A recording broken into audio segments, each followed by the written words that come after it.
Kalau kalian pengen dapat kerja, install LinkedIn sekarang.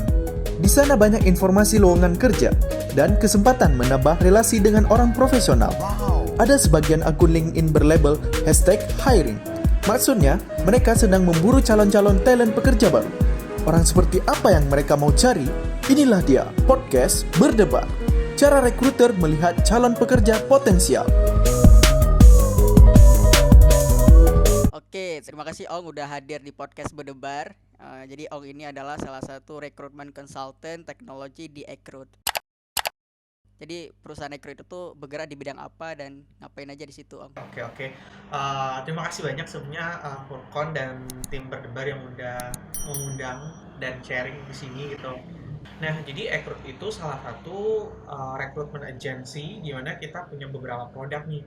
Ada produk search, Ekrut search, kemudian ada produk headhunting, kemudian sekarang kita lagi building new product namanya itu Gaweyu gitu. Jadi di tiga produk itu punya segmentasi yang berbeda-beda nih gitu. Kayak di Ekrut search itu kayak gimana caranya Ekrut menjadi enabler untuk company-company menemukan talent-talent tech di software engineer, kemudian di data ataupun di produk itu di internal database kita yang sekarang udah puluhan ribu gitu. Nah, kemudian yang kedua itu ada headhunting produk gitu. Nah, headhunting produk inilah yang sekarang aku kerja di divisi ini gitu, di produk ini. Dimana tuh kita tuh ngehandle klien-klien mulai dari startup, corporate, kemudian banking, dimulai dari berbagai macam industri gitu. Khusus dari aku sendiri, aku banyak banget megang di fintech ataupun di banking, telco, dan juga di healthcare gitu. Nah, kemudian yang ketiga itu yang Gaweyu. Nah, Gaweyu ini tuh segmentasinya emang untuk blue collar. Jadi orang-orang yang emang blue collar, misalnya kayak pekerjaan-pekerjaan yang kayak admin, barista, dan pekerjaan-pekerjaan blue collar ini itu ada di aplikasi Gaweyu gitu. Jadi kita Ekrut itu memang memberikan semacam segmentasi untuk setiap lapisan orang yang ingin cari kerja gitu. Nah, kalau aku sendiri emang sekarang kliennya itu ngehandle banyak di role-role di atas 20 juta gitu, which is itu di sekitar dari senior sampai ke C-level role gitu. Jadi lebih kayak headhunter gitu kalau di Ekrut akunya gitu. Oke. Jadi kalau bisa aku sederhanakan kalian ini sebagai ini ya, penyambung antara perusahaan dengan pencari kerja ya. Ya, bisa dibilang gitu sih gitu.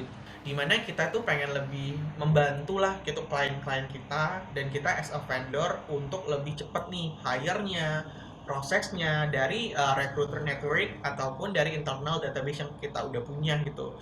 Jadi kadang-kadang kan misalnya di perusahaan nih, let's say misalnya Shopee deh gitu. Shopee ini kan banyak banget nih kadang hiringnya gitu, pengen cari software engineer, data atau produk gitu kadang-kadang kan, dan kemudian recruiter di Shopee juga kadang-kadang terbatas nih misalnya tangan mereka untuk ngeraih gitu dan ngelihat gimana sih apa yang terjadi di market untuk sektor tech itu sendiri gitu. Nah, kita tuh istilahnya as a consultant gitu. Kita istilahnya tahu gimana kondisi market yang ada sekarang, kemudian kita juga tahu talent-talent kita tuh personanya tuh gimana-gimana, dan istilahnya kita harus juga tahu ekspektasi dari setiap klien kita itu gimana gitu. Jadi kayak kita emang bener-bener as a consultant untuk membantu mereka agar dapat talent yang berkualitas dalam waktu yang cepat. Nah, di LinkedIn-nya Ong juga aku lihat kan di foto profilnya itu ada logo tuh, hiring ya. Jenis-jenisnya ya gitu. Kayak ada yang open to work, ada yang hiring, ada yang open to help, dan lain-lain sebagai macamnya gitu. Nah, biasanya emang recruiter itu menggunakan hal tersebut untuk memudahkan aja sih gitu istilahnya gitu. Kadang-kadang kan bingung nih yang mana recruiter, yang mana yang pencari kerja dan sebagainya macamnya. Nah, LinkedIn itu memang memberikan apa ya, privilege itulah untuk recruiter biar nanti ketika pekerja mencari recruiter itu dengan mudah nih, oh dia sekarang lagi open to hiring, it means kayak ada lowongan emang terbuka untuk kita gitu. Apalagi kan kadang-kadang di profiling itu kan emang penuh nih deskripsi gitu. Kayak aku sendiri, aku emang menyebutkan bahwa aku lagi nyari di tiga role tadi, di software, di produk, sama di data gitu istilahnya gitu. Jadi once mereka menemukan profile aku atau once misalnya aku kontak mereka, itu nggak akan terjadi keambiguan lagi karena emang udah trusted lah istilahnya itu, dan emang nggak abal-abal ya gitu. Kadang kan emang kita ngelihat banyak banget nih lowongan-lowongan yang abal-abal atau yang penipuan segala macam. Nah, itu salah satu bentuk penghindaran sih sebenarnya.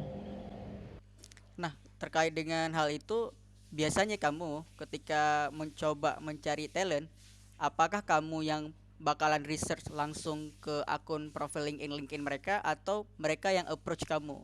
Nah, kalau as an internal recruiter, istilahnya recruiter yang emang di perusahaan tersebut, itu biasanya mereka menggunakan dua cara gitu.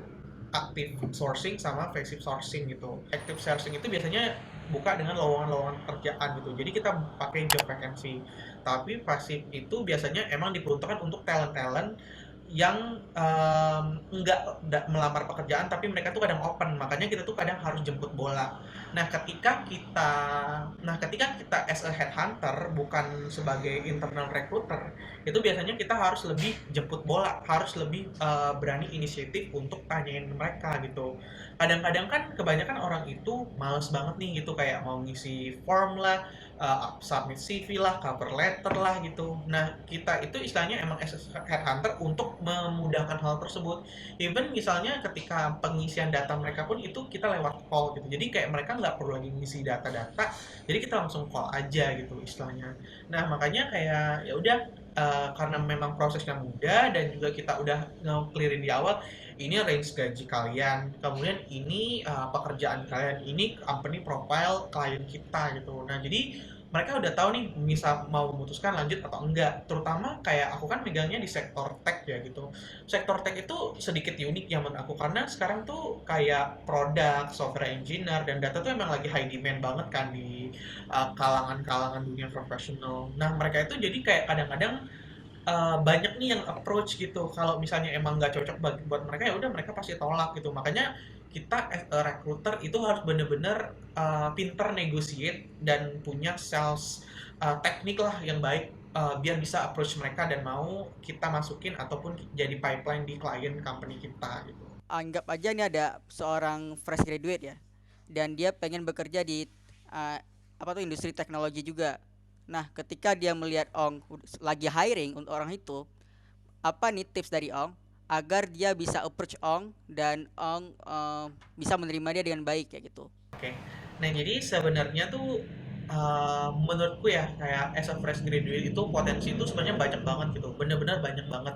Dalam artian kita tuh as a fresh graduate itu masih bener-bener luas banget ruang lingkup kerjanya dan kayak kita tuh masih bisa explore ke banyak hal gitu. Cuman tuh kadang ada beberapa common mistake yang dilakukan oleh fresh graduate. Mungkin aku bisa deliver beberapa lah ya gitu. Pertama misalnya kayak kadang-kadang nih orang-orang fresh graduate di LinkedIn itu terlalu apa ya mengeneralisir dan terlalu meromantisasi hal-hal yang seperlunya nggak perlu dimasukin di LinkedIn. Let's say misalnya kayak kesedihan-kesedihan ataupun kayak ngeluh ataupun apa. Sebenarnya bukan tidak boleh, tapi itu dalam artian kadang-kadang mereka itu lebih kayak curhatnya tuh nggak dalam bentuk yang proper gitu loh. Kayak misalnya curhatnya tuh kayak bener-bener diary banget. Sementara kan LinkedIn itu kayak networknya profesional banget ya. Dan usernya tuh emang profesional banget rata-rata gitu.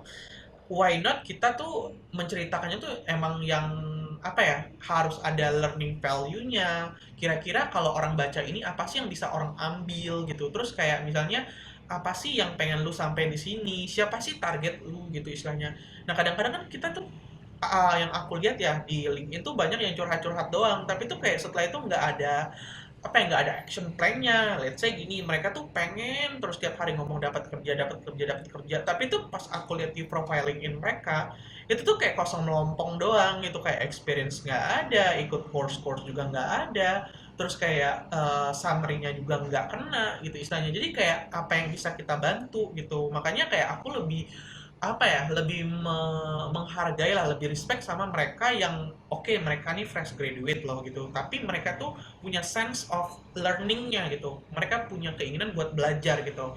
Misalnya mereka kayak selesai nih menyelesaikan course gitu, jadi mereka upload apa aja yang udah mereka pelajarin dan apa next planningnya yang akan mereka terapin gitu. Atau misalnya ketika mereka ikut webinar atau ikut volunteering dan sebagainya macamnya. Nah, hal-hal tersebut lah yang sebenarnya bisa menambah nilai value gitu dibandingkan kita kayak curhat berbagi kesedihan yang nggak ada habis-habisnya dan nggak ada action plan-nya gitu. Terus yang kedua mungkin yang kayak LinkedIn itu kan sekarang udah sangat-sangat jadi tren ya menurut aku sekarang di dunia yang serba instan sekarang. Even tuh banyak banget rekruter-rekruter yang ngerasa bahwa kadang tuh nggak perlu CV lagi gitu loh. Kayak aku juga, aku kadang-kadang ketika udah dapet CV, aku lihat lagi nih LinkedIn dia, karena LinkedIn itu biasanya lebih komprehensif kan gitu. Nah di sanalah kalau bisa jadikan LinkedIn itu sebagai aset kalian gitu istilahnya. Jadikan LinkedIn itu sebagai CV bank kalian, put apapun yang emang kalian pengen brand dari diri kalian gitu. Oh kalian pengen dikenal as tech people, ya udah tunjukkan hal tersebut. Kalian pengen dikenal orang yang suka sama marketing, business development, ya tunjukkan gitu. Oke Ong, thank you so much for ini ya insight-nya ya untuk anak-anak fresh grade nanti dan untuk aku juga karena gue belum fresh grade kan. Nah Iya, iya, sekarang iya, sama-sama. oke, thank you so much Ong for sharing with us in the berdebar right now. Ya, I wish you have good life in Jakarta dan Karina semoga menjadi melejit dan mungkin muncul lagi kesempatan dan peluang-peluang lainnya. Yang paling penting tetap sehat di situ ya. Dan kepada teman-teman berdebar, terima kasih sudah nonton episode kali ini. Sampai jumpa di episode berdebar lainnya.